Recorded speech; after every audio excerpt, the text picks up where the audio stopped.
بسم اللہ الرحمن الرحیم۔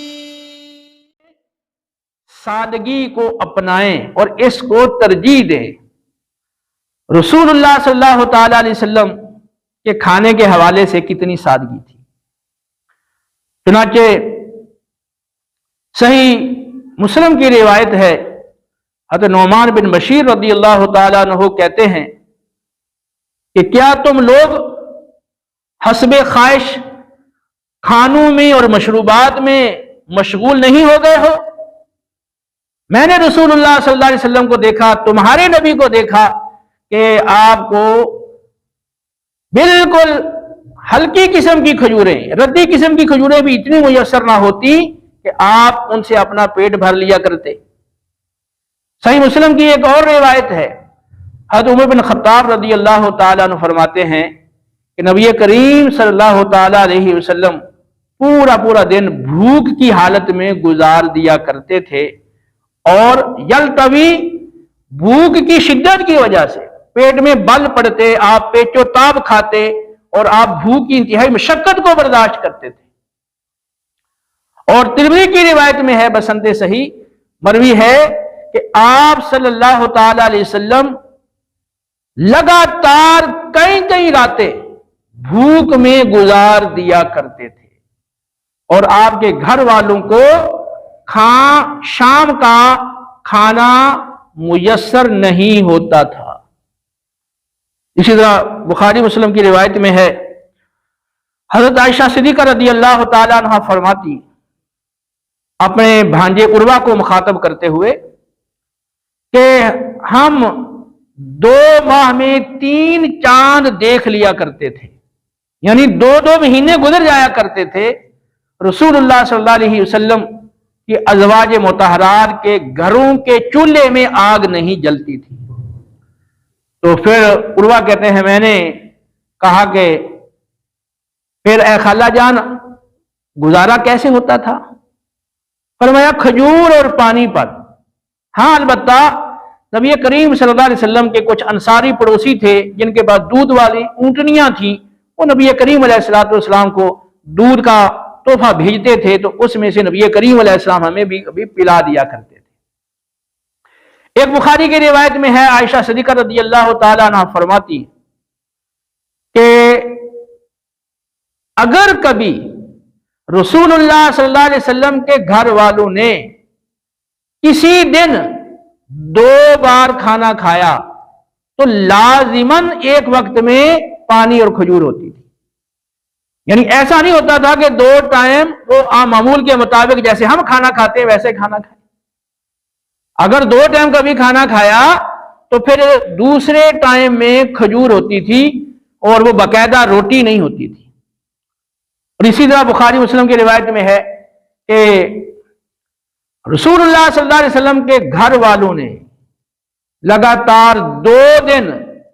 جو کی روٹی سیر ہو کر نہیں کھائی، یہاں تک کہ رسول اللہ صلی اللہ علیہ وسلم نے وصال فرمایا، یعنی رسول اللہ صلی اللہ علیہ وسلم کے وصال فرمانے تک یہ بالکل سادگی کے ساتھ یہ کھانے پینے کا سلسلہ رہا۔ اور رسول اللہ صلی اللہ تعالی علیہ وسلم کے حوالے سے بخاری میں ایک اور روایت ہے، سہل بن سعد رضی اللہ تعالیٰ عنہ سے ابو حازم نے پوچھا کہ کیا رسول اللہ صلی اللہ علیہ وسلم نے میدے کی روٹی کھائی؟ انہوں نے فرمایا کہ نبی کریم علیہ السلام نے تو جب سے اللہ نے مبعوث فرمایا وصال فرمانے تک میدے کی روٹی یہ تو دور رہی یہ بات، آپ نے میدا دیکھا ہی نہیں۔ پھر پوچھا کہ آپ صلی اللہ علیہ وسلم کے دور مبارک میں آٹا چھاننے کے لیے چھلنی یہ ہوا کرتی تھی؟ فرمایا کہ نہیں، نبی کریم علیہ السلام کے دور میں وہ چھلنیاں نہیں ہوتی تھی، اور آپ نے کبھی چھلنی نہیں دیکھی آٹا چھاننے والی۔ تو پھر پوچھا گیا کہ تم وہ ان چھنا اور بغیر چھنے ہوئے وہ جو کے آٹے کو کس طرح کھاتے تھے؟ تو فرمایا کہ ہم اس کو پتھر کے ساتھ پیس لیتے تھے اور پھر پھونک مارتے تھے، جو کچھ اڑنا ہوتا وہ تنکے وغیرہ اڑ جاتے، باقی کو ہم پانی سے گوندھ کر اس کو پکا کے کھا لیتے تھے۔ تو رسول اللہ صلی اللہ تعالی علیہ وسلم نے اور خود آپ کے گھر والوں نے اس انداز سے زندگی گزاری۔ جب فتوحات کا سلسلہ بڑھا اور مال غنیمت آنے لگا اور آپ وہ مال غنیمت تقسیم فرما دیا کرتے تھے، تو جب کچھ حالات مسلمانوں کے بہتر ہو گئے تو ازواج مطہرات رضی اللہ تعالی عنہن انہوں نے بھی نبی کریم علیہ الصلوۃ والسلام سے اس بات کا مطالبہ کیا کہ اب تو حالات بہتر ہو گئے ہیں، تو ہمارے نان نفقے میں کچھ اضافہ کیا جائے، گھر کا خرچہ کچھ بڑھایا جائے۔ رسول اللہ صلی اللہ علیہ وسلم نے اس بات کو سخت ناپسند کیا اور آپ نے قسم کھا لی 1 مہینے تک ازواج مطہرات سے الگ تھلگ رہنے کی،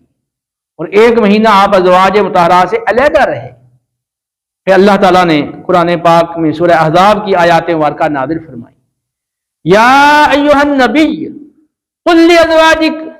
ان کنتن تردن الحیاۃ الدنیا وزینتها فتعالین امتعکن واسرحکن سراحا جمیلا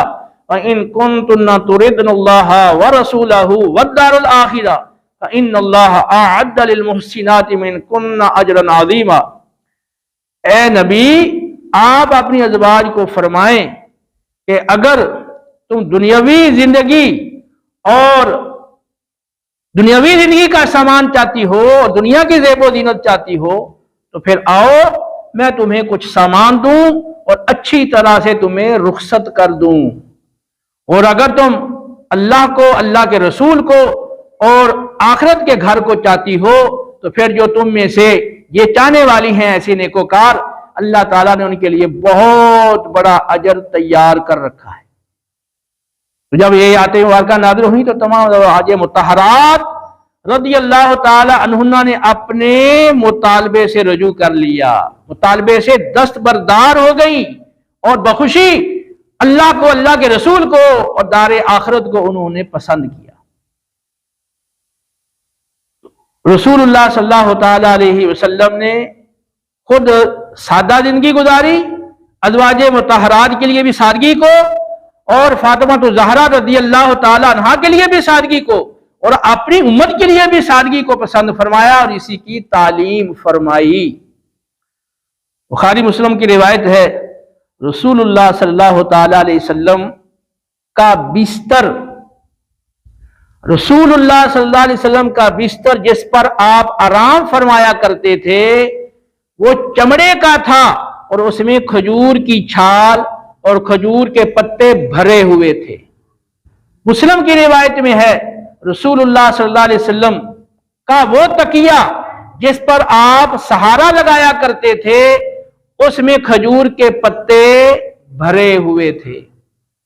بخاری مسلم کی روایت ہے، حضرت عمر بن خطاب رضی اللہ تعالی عنہ نبی کریم علیہ السلام کی بارگاہ میں حاضر ہوئے اور انہوں نے دیکھا کہ نبی کریم صلی اللہ علیہ وسلم جس چٹائی پر آرام فرما ہے اس پر کوئی چادر بچھی ہوئی نہیں تھی، اور چٹائی کے نشانات آپ کے پشت اطہر میں پڑے ہوئے تھے۔ تو یہ دیکھ کر حضرت عمر فاروق رضی اللہ تعالیٰ عنہ رونے لگ گئے۔ نبی کریم علیہ السلام نے فرمایا، عمر کیوں روتے ہو؟ عرض کیا، یا رسول اللہ، آپ اپنی امت پر فراخی کی دعا فرمائیں۔ اہل روم اور اہل کسرا، تو یہ یعنی کسرا جو بادشاہ ہے وہ کسرا اور کیسر، وہ اور ان کے جو لوگ ہیں تو ان کے پاس تو بڑی خوشحالی ہے اور بڑی نعمتیں ہیں، اور آپ کی یہ کیفیت ہے تو امت کے لیے خوشحالی کی دعا کریں۔ فرمایا، عمر ان کو یہ لذائذ دنیا میں جلدی دے دیے گئے۔ دوسری روایت میں فرمایا کہ کیا تم یہ نہیں پسند کرتے کہ ان کے لیے یہ سب کچھ دنیا میں ہو اور ہمارے لیے آخرت میں ہو؟ اور ایک ترمذی کی روایت میں ہے، عبداللہ بن مسعود رضی اللہ تعالیٰ عنہ کہتے ہیں کہ میں ایک دفعہ حاضر ہوا تو آپ چٹائی پر آرام فرما تھے اور اس کے نشانات آپ کی پشت اطہر میں پڑے ہوئے تھے۔ میں نے عرض کیا یا رسول اللہ صلی اللہ علیہ وسلم، اگر آپ ہمیں حکم فرمائیں تو ہم آپ کے لیے ایک نرم بستر تیار کر دیتے ہیں۔ فرمایا میرا دنیا سے کیا تعلق ہے؟ میرا تو ماں دنیا سے صرف اتنا تعلق ہے جتنا تعلق ایک مسافر کا سایہ دار درخت کے سائے سے ہوتا ہے کہ وہ تھوڑی دیر کے لیے وہاں سائے میں رکتا ہے، پھر اسے چھوڑ کر چل دیتا ہے، بس میرا تو دنیا سے اتنا تعلق ہے۔ تو آپ نے اپنے لیے نرم بستر کو پسند نہیں فرمایا۔ تو رسول اللہ صلی اللہ تعالی علیہ وسلم کی زندگی تو اس طرح گزری ہے۔ آپ کا لباس کیسا تھا؟ بخاری کی روایت ہے، حضرت عائشہ صدیقہ رضی اللہ تعالی عنہا نے ایک پیوند دار چادر، جس میں پیوند جوڑ لگا ہوا تھا، پیوند دار چادر اور ایک موٹا تہمد نکالا اور کہا کہ رسول اللہ صلی اللہ علیہ وسلم نے ان دو کپڑوں میں وصال فرمایا ہے۔ نبی کریم صلی اللہ تعالی علیہ وآلہ وسلم نے ایک دفعہ کھردرے کناروں والی چادر پہنی ہوئی تھی، نجرانی چادر، جیسے ہمارے ہاں ہے کہ ہم پیچھے نیچے سے یہ قمیص ہے، ٹھیک ہے، اوپر پھر ہم چادر پہنتے ہیں۔ تو آپ صلی اللہ علیہ وسلم کا جو معمول تھا، رسول جو رواج تھا وہ یہی تھا کہ ایک تہمد نیچے باندھ لیا اور ایک چادر بطور قمیص کی جگہ کے اوپر وہ اوڑھ لی۔ تو نبی کریم علیہ الصلوۃ والسلام نے نجرانی چادر کھردرے کناروں والی وہ آپ نے اوڑھی ہوئی تھی۔ ایک عرابی اور دیہاتی شخص آیا اور اس نے چادر کا ایک کنارہ پکڑ کر زور سے اس نے کھینچا، ایسے جھٹکا دیا اور کہنے لگا کہ اے محمد، اللہ نے تمہیں جو مال دیا ہے اس میں سے مجھے بھی دینے کا حکم کرو۔ تو اس چادر کے کھردرے کنارے جب آپ کی گردن کے ساتھ رگڑ انہوں نے کھائی تو آپ کی گردن مبارک پر نشان پڑ گئے، رگڑ لگ گئی نا، نشان پڑ گئے۔ تو آپ صلی اللہ علیہ وسلم نے صحابہ کو فرمایا کہ اس کو اتنا اتنا مال دے دو۔ یہ بخاری مسلم کی روایت ہے، اور ابو داؤد کی روایت میں تو ہے کہ آپ نے فرمایا تھا کہ اس کے ایک اونٹ پر جو اور دوسرے اونٹ پر کھجوریں لاد دو۔ اب وہ دیہاتی شخص جو آپ کے آداب سے واقف نہیں تھا اور بے بیچارہ وہ اجاڑ قسم کا تھا، لیکن اس نے ایک ناروا رویہ اور نازیبا رویہ اور بے ادبی والا انداز اختیار کیا، لیکن آپ چاہتے تو اس کو پکڑ کے صدا دلوا دیتے صحابہ سے، لیکن آپ نے اس کے اس نارویے پر بھی صبر اور تحمل کا مظاہرہ فرمایا، اور اس کے اس انداز کو دیکھ کر کہ ایک تو اس نے چادر میری کھینچی اور اس کے کھردرے کنارے جب وہ رگڑ کی وجہ سے میرے گردن زخمی ہو گئی ہے، اور ادھر یہ مال کا مطالبہ بھی کر رہا ہے بڑے انداز سے، لیکن آپ صلی اللہ علیہ وسلم نے اس کو دیکھ کر مسکرائے ہیں اور آپ نے اس کو مال دینے کا حکم صحابہ کو فرمایا۔ نبی کریم صلی اللہ تعالی علیہ وسلم کی پوری زندگی اسی طرح گزری، کھانے میں، پینے میں، پہننے میں، سواری میں اور رہن سہن میں اور عمارت کے اندر آپ نے بالکل سادگی کو اختیار کیے رکھا، اور یہ سادگی اور یہ فقر آپ نے خود اختیار کیا، ورنہ اللہ رب العالمین کی طرف سے تو آپ کو اختیار ملا تھا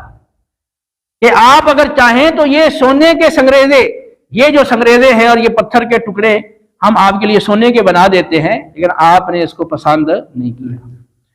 مسلم کی روایت میں ہے آپ صلی اللہ علیہ وسلم نے اللہ کی بارگاہ میں عرض کیا، اللہم اجعل رزق محمد قوتا، کہ اے اللہ محمد کے گھر والوں کو بقدر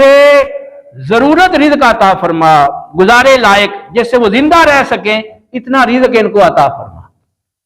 اور ترمذی کی روایت ہے آپ اللہ کی بارگاہ میں عرض کرتے تھے، اے اللہ مجھے مسکین ہی زندہ رکھ اور حالت مسکینی میں مجھے وفات دے، اور میرا حشر و روز قیامت مساکین کے ساتھ فرما۔ تو آپ نے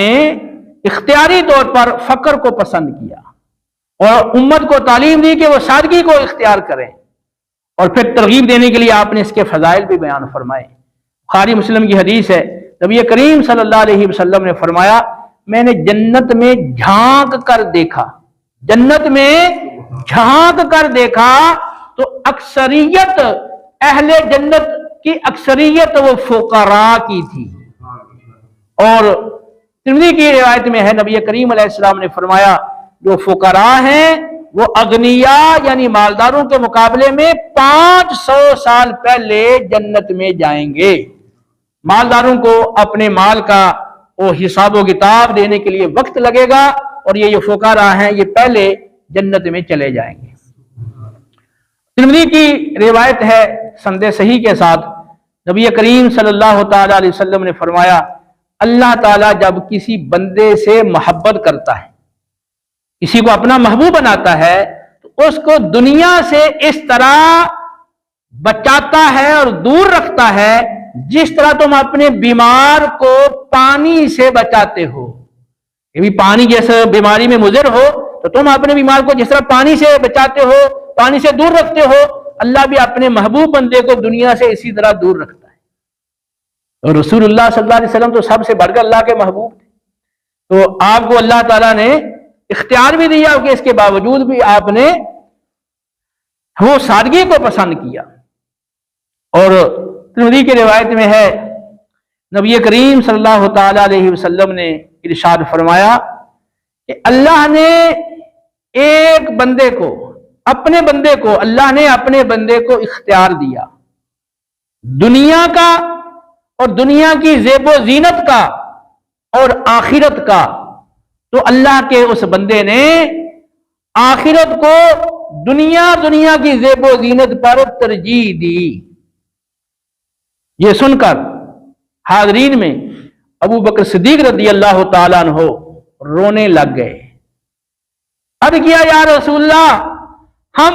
اپنی جانیں بھی آپ پر قربان کرنے کے لیے تیار ہیں، اپنے مال بھی آپ کے اوپر قربان کرنے کے لیے تیار ہیں، ہمارے باپ بھی آپ کے اوپر فدا ہو جائیں، ہماری مائیں بھی آپ کے اوپر قربان ہو جائیں۔ تو دراصل وجہ کیا تھی؟ حضرت ابو بکر صدیق سمجھ گئے تھے کہ نبی کریم علیہ السلام اپنے بارے میں ہمیں بتا رہے ہیں کہ آپ نے آخرت کو پسند کر لیا ہے اور دنیا کی زیب و زینت کو آپ نے پسند نہیں کیا، گویا کہ آپ اب دنیا سے وصال فرمانے والے ہیں۔ جبکہ دیگر صحابہ اس بات کو نہیں سمجھ سکے کہ بھی آپ اپنے بارے میں بتا رہے ہیں، بلکہ بخاری میں اور دیگر کتب میں یہ تصریح ہے کہ وہ صحابہ کہتے تھے کہ یہ بوڑھے کو کیا ہو گیا ہے، نبی کریم علیہ السلام تو کسی بندے کی بات کر رہے ہیں اور یہ انہوں نے رونا شروع کر دیا اور کہنا شروع کر دیا جیسے ہمارے ماں باپ آپ پہ قربان ہو اور ہماری جانیں قربان ہو، ہمارے مال قربان ہو۔ تو پھر بعد میں پتا چلا کہ ابو بکر صدیق رضی اللہ تعالیٰ جو بات سمجھے تھے، دیگر صحابہ وہ بات نہیں سمجھ سکے۔ تو نبی کریم صلی اللہ تعالیٰ علیہ وسلم نے ہمیشہ ہر معاملے میں سادگی کو اختیار کیا۔ اب اس حوالے سے اب ہماری کیا پوزیشن ہے؟ سنن الکبریٰ میں سند صحیح کے ساتھ روایت ہے، نبی کریم صلی اللہ تعالیٰ علیہ وسلم نے فرمایا کہ سب سے بہترین عورتیں وہ ہیں جو اپنے شوہر سے زیادہ محبت کرنے والی اور بچے پیدا کرنے والی اور شوہر کی موافقت کرنے والی یعنی اتفاق کرنے والی اور اپنے شوہر کے ساتھ غم گساری کرنے والی ہیں، بشرطے کہ وہ اللہ کا تقوی بھی اختیار کریں۔ اور سب سے بری عورتیں وہ ہیں جو زیب و زینت اور عرائش و زیبائش کرنے والی اور تکبر کرنے والی ہیں۔ اور فرمایا یہ منافق عورتیں ہیں، اور فرمایا کہ ان کی تعداد جنت میں اتنی ہی جائے گی جتنی کبوں کے اندر سرخ چونچ اور سرخ پاؤں والے کبوں کی تعداد ہے۔ اب کبوں میں کتنے سرخ چونچ والے ہیں اور کتنے سرخ پاؤں والے ہیں؟ مقصد یہ ہے کہ یہ عورتیں جنت میں نہیں جائیں گی۔ اس طرح کی آرائش ذبائش پھر اس کا اظہار، تو آج آپ دیکھ لیں شادی بیاہوں کے اندر کیا ہوتا ہے، ایک ایک خاتون 50-50 ہزار کا جوڑا یا اس سے بھی زیادہ قیمتی زیادہ مہنگے جوڑے پہننا پسند کرتی ہیں، اور جو میک اپ کے انداز ہیں اور وہ تو اللہ پناہ دے، اور اتنا پیسہ اس پہ صرف کیا جاتا ہے، اور پھر کھانوں کے اندر جو ضیاع ہے کھانے کا، اور کھانے کے اندر جو فضول خرچی ہے اور اسراف ہے، تو وہ بھی خدا کی پناہ۔ نبی کریم صلی اللہ علیہ وسلم نے فرمایا، بخاری کی حدیث ہے، فرمایا 2 کا کھانا 3 کے لیے کافی ہے، 3 کا کھانا 4 کے لیے کافی ہے۔ اور مسلم کی حدیث میں ہے، فرمایا 1 کا کھانا 2 کے لیے، 2 کا 4 کے لیے، 4 کا 8 کے لیے کافی ہے۔ اب ہمارے ہاں کیا ہے؟ اگر آپ فرض کر لیں کہ آپ شادی میں اگر 50 بندوں کو دعوت دیتے ہیں تو 50 کا کھانا اگر آپ تیار کر رہے ہیں تو کیا پورا ہو جائے گا؟ قطعاً پورا نہیں ہوگا۔ اور ہر بندہ جو ہے اتنی ہرس ہے، اتنا وہ کھانے کی اتنی خواہش ہے کہ سارا دن بھی کھاتے ہیں پھر بھی سیر نہیں ہوتے، اور پھر زیادہ کھانے کی وجہ سے آج مریضوں سے ہسپتال بھرے ہوئے ہیں۔ رسول اللہ صلی اللہ علیہ وسلم کا زندگی گزارنے کا انداز، اہل بیت اطہار علیہم رضوان کی زندگی گزارنے کا انداز، اور صحابہ کرام علیہم رضوان اور ان کے نقش قدم پر چلنے والے اولیاء اعظام رحمہ اللہ کے زندگی گزارنے کا انداز یہ تھے کہ بکثرت روزے رکھتے تھے، اور پھر بعض اوقات وہ فاقے میں کہیں کہیں ایام گزار دیتے تھے، اور کم کھاتے تھے، معمولی کھانے پر اکتفا کرتے تھے، سادگی کو اختیار کرتے تھے۔ اور ہمارے ہاں یہ ہے کہ کھانوں کے اندر جو وسعت ہے، ایک وقت میں کتنی کتنی ڈشیں جو ہیں وہ تیار کی جاتی ہیں، اور پیٹ بھرا ہوا تب بھی وہ صبر نہیں آتا، اور کھا لیں اور کھا لیں۔ تو پھر آپ اس کا نتیجہ دیکھ رہے ہیں۔ یقین کریں، یہ میں بالکل صحیح بات کہہ رہا ہوں، 100% درست بات کہہ رہا ہوں کہ آج ہمارے معاشرے کے اندر جو زیادہ بیمار لوگ ہیں وہ لوگ ہیں جو زیادہ کھانے والے ہیں۔ اس لیے آپ امیر گھرانے اور جو مالدار لوگ ہیں انہی میں آپ کو زیادہ بیماریاں نظر آئیں گی، انہوں کو زیادہ ہارٹ فیل ہوتے ہیں، کسی کے گردے فیل ہوتے ہیں، اور کسی کو سانس کا پرابلم ہوتا ہے، اور کسی کا بی پی بڑھ جاتا ہے۔ تو یہ جو مرغن غذائیں، اور پھر ہر وقت جو ہے نا وہ کھا رہے ہیں، اور پھر سونے کا ٹائم اس وقت بھی کھا رہے ہیں، پھر ایکٹیویٹیز نہیں ہے، محنت مشقت کرنے کے لیے تیار نہیں، تھوڑا سا پیدل چل کے چلے جائیں نہیں، وہ بھی جناب رکشہ چاہیے، اس کے لیے گاڑی چاہیے، بائک چاہیے۔ تو ہم نے وہ ایک زندگی گزارنے کا ایک فطرتی انداز تھا، اور جو کہ قدرتی انداز تھا، اس کو ہم نے چھوڑ کے جو پرتکلف انداز زندگی اختیار کیا، تو اس کی سزا ہم بھگت رہے ہیں، وہ بیماریوں کی شکل میں، اور گھریلو اخراجات کے بڑھ جانے اور آمدنی جو ہے وہ کم ہونے کی شکل میں جو ہمیں اب مشقت پہنچ رہی ہے، اور ہمیں جو اب ہر وقت جو ٹینشن لگی رہتی ہے، وہ یہی لگی رہتی ہے نا کہ بھی آئندہ یہ کریں گے، بجلی کا بل کیسے ادا کریں گے، فلاں خرچہ پیسے پورا کریں گے، بچے کی شادی کرنی ہے، بچی کی شادی کرنی ہے، اور جہیز تیار کرنا ہے، تو ہر وقت ٹینشن کے اندر۔ تو اگر ہم رسول اللہ صلی اللہ علیہ وسلم کی تعلیمات پر چلیں، آپ کے طرز عمل کو اختیار کریں، لَقَدْ كَانَ لَكُمْ فِي رَسُولِ اللَّهِ أُسْوَةٌ حَسَنَةٌ، رسول اللہ صلی اللہ علیہ وسلم کی زندگی ہر پہلو اور ہر جہت سے ہمارے لیے بہترین نمونہ ہے۔ اگر ہم آپ کے نمونے کی پیروی کریں تو یقین کریں ہم سادگی کی طرف آ جائیں تو ہمارے اخراجات انتہائی کم ہو جائیں، اور وہ تھوڑا سا جو